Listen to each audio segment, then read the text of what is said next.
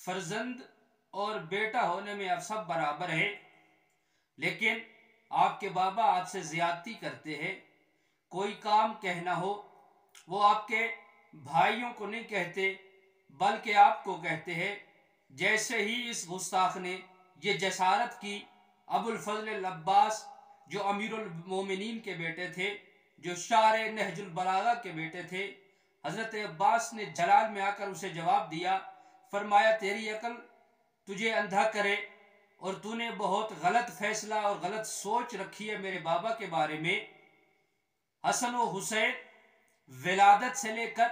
آیہ مباہلہ کے نازل ہونے تک علی کے بیٹے کہلاتے تھے، آیہ مباہلہ سے لے کر قیامت تک اب یہ محمد کے بیٹے ہیں، اور میں ہوں علی کا بیٹا، اور یہ دنیا کا دستور ہے، باپ اپنے بیٹے کو حکم دیتا ہے، بابا مجھے اپنا بیٹا سمجھ کر حکم دیتے ہیں، جبکہ یہ شہزادے تو پیغمبر کے بیٹے ہیں۔ اور اسی طرح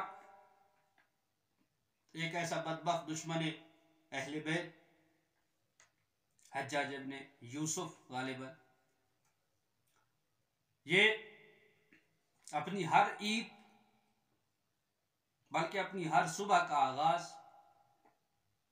علی کے شیعہ کے قتل کرنے سے کرتا تھا۔ ایک علی کا ماننے والا ہے، نام ہے سعید بن جبیر، بلایا گیا جناب سعید بن جبیر کو، اس نے کہا آیہ مباہلہ کے علاوہ ثابت کرو کہ حسنین پیغمبر کے بیٹے ہیں، اگر تم نے ثابت کیا تو میں تمہیں چھوڑ دوں گا، عید کا دن تھا، اگر تم نے ثابت نہ کیا تو میں تجھے قتل کر دوں گا۔ علی کے چاہنے والے کے چہرے پہ مسکراہٹ آئی، مسکرا کر وہ آیہ مجیدہ پڑھی جس میں انبیاء کا ذکر تھا، فلاں نبی فلاں کا بیٹا، فلاں نبی فلاں کی نسل سے۔ تو پڑھتے پڑھتے فرمایا جب یعقوب، یوسف اور سلسلہ حضرت موسیٰ تک آیا، جب یہ انبیاء اتنے فاصلے کے باوجود ایک دوسرے کی نسل سے ہو سکتے ہیں، تو وہ حسنین شریفین جو پیغمبر کی زندگی میں پیغمبر کی بیٹی کے گھر میں متولد ہوئے، وہ محمد کے جانشین اور محمد کے بیٹے نہیں ہو سکتے؟ ایسی اور ہزاروں دلیلیں ان عظیم ہستیوں کی عظمتوں پر۔ میں نے عرض کیا کہ پیغمبر نے امام حسن مجتبیٰ کو کاندھے پہ اٹھایا ہوا تھا اور پیغمبر چل رہے تھے، چلتے چلتے پیغمبر مسجد میں تشریف لائے، تشریف لانے کے بعد نماز کا وقت ہوا، جب آپ حالت نماز میں تشریف لے گئے تو شہزادہ آپ کے کاندھوں پہ سوار ہو گیا، پیغمبر نے اپنے سجدے مبارک کو طول دیا، جتنی دیر شہزادہ پیغمبر پہ سوار رہے، پیغمبر سجدے میں رہے، جیسے ہی شہزادے اترے پیغمبر نے سجدے کو ختم کیا، نماز ختم ہونے کے بعد اصحاب آپ کے پاس آئے اور کہا یا رسول اللہ آج اپنے نماز کو لمبا کر دیا ہے، نماز کو طول دیا ہے، کیا وجہ تھی؟ ہم نے تو یہ سمجھا تھا کہ آپ کے اوپر حالت نماز میں وحی نازل ہو رہی ہے۔ تو پیغمبر اسلام نے ارشاد فرمایا میرے اوپر سامت قرآن نہیں بلکہ ناطق قرآن آیا ہوا تھا۔ لوگوں کی پریشانی بڑھی تو پیغمبر نے ارشاد فرمایا ابنی ھذا سید، یہ میرا بیٹا سید ہے، اور اس کے بعد حسن مجتبیٰ کے بارے میں نبی نے ارشاد فرمایا یہ میرا وہ عظیم بیٹا ہے جو عنقریب 2 بڑے گروہوں میں صلح کروائے گا۔ گویا صلح کی بشارت پیغمبر اپنی زندگی میں دے گئے۔ ایک اور مقام پہ فرمایا ان الحسن والحسین، میرے بیٹے حسن اور حسین جوانان جنت کے سردار ہیں۔ جتنی بھی جنتی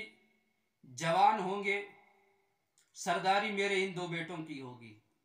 حسن کی بھی سرداری ہوگی، امام حسین کی بھی سرداری ہوگی۔ ایک واقعہ آپ کا بچپن کا ذکر ہوتا ہے کہ کچھ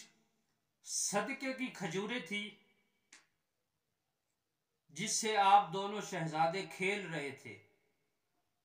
کھیلتے کھیلتے کہا یہ جاتا ہے کہ امام حسن نے ایک کھجور کو منہ میں لے لیا اور پیغمبر نے یہ دیکھا تو پیغمبر نے آپ کو ڈانٹا اور فرمایا کہ آپ نہیں جانتے کہ آپ پہ صدقہ حرام ہے۔ میں تو ایک طالب علم ہوں، علماء نے اس کا خوبصورت جواب دیا ہے، میں فقط ایک جواب نقل کر کے آگے چلوں گا کہ جو لوگ یہ کہتے ہیں کہ امام نے صدقے کی کھجوریں کھائی جو کہ حقیقت کے خلاف ہے اور پیغمبر نے آپ کو منع فرمایا، اس کا بہت اچھا جواب دیا ہے علامہ عسقلانی نے۔ وہ فرماتے ہیں ان الحسن یطالع لوح محفوظ، کہ حسن تو اس ہستی کو کہتے ہیں کہ جو عالم بچپن میں لوح محفوظ کا مطالعہ فرمائے۔ جو لوح محفوظ کا مطالعہ عالم بچپن میں فرماتا ہو اسے شریعت کا علم نہیں ہو سکتا کہ آیا وہ کھجوریں کھا سکتے ہیں یا نہیں۔ یہ کس طرح کے قصے اہل بیت کے شان یا حق میں گھڑے گئے جبکہ جن کا دور دور سے ان سے تعلق نہیں ہے۔ پیغمبر اسلام نے ارشاد فرمایا ان الحسن والحسین امامان قاما او قعدا، میرے بیٹے حسن اور میرا بیٹا حسین یہ دونوں امام ہیں، کھڑے ہوں تب بھی امام ہیں، بیٹھے ہوں تب بھی امام ہیں۔ اب اس کی بعض لوگوں نے تعبیر اور تفسیر یہ کی ہے جو کہ غلط ہے کہ حسن نے امام حسین علیہ السلام کے بارے میں کہا کہ مولا حسن کے ہدف اور صلح کی امام حسین نے تائید نہیں فرمائی۔ سامعین محترم، اس حدیث کا یہ ترجمہ کرنا جسے الگ الگ رنگ میں پیش کیا گیا، یعنی امام حسن کو کسی اور رنگ میں، امام حسین کو کسی اور رنگ میں، جبکہ یہ تاریخی حقائق کے برخلاف ہے۔ پیغمبر نے یہ نہیں کہا میرا بیٹا حسن بیٹھا ہو تب امام ہے، حسین کھڑا ہو تب امام ہے۔ یہ پیغمبر کی زبان مبارک سے جملہ جو نکلا ہے اس کا قطعاً یہ مطلب اور مفہوم نہیں ہے جو لوگوں نے سمجھا، اور اسے سمجھتے ہوئے یہ جسارت کرنا چاہی کہ امام حسین نے امام حسن کے موقف کی تائید نہیں کی، امام حسین امام حسن کا ساتھ نہیں دیا، فقط بھائی ہونے کی وجہ سے خاموش رہے، یہ سراسر جھوٹ ہے۔ کیونکہ اس وقت امام حسین بالقوہ امام تھے لیکن بالفعل امام نہیں تھے۔ بالقوہ اور بالفعل جو شخصیت اور جو ہستی امام تھی وہ حسن مجتبیٰ تھے، اور امام حسین پر بھی امام حسن کی اطاعت واجب تھی۔ اور یہ ایسی دو عظیم ہستیاں ہیں خداوند متعال کی خلقت میں جنہوں نے ایک ہی وقت میں زندگی کر کے عالم انسانیت کو بتایا کہ خداوند متعال کی تخلیق ہوتی کہتی ہے کیسی ہے اور اللہ تعالیٰ نے ہمیں کس طرح خلق فرمایا۔ پیغمبر کی یہ جو حدیث ہے ان الحسن والحسین امامان قاما او قادا، اس کا سادہ سا ترجمہ ہے کہ میرے بیٹے حسن اور میرا بیٹا حسین یہ دونوں امام ہیں، یہ کھڑے ہوں تب بھی امام ہیں، یہ بیٹھے ہوں تب بھی امام ہیں، یعنی یہ اگر سکوت کرے تب بھی امام ہے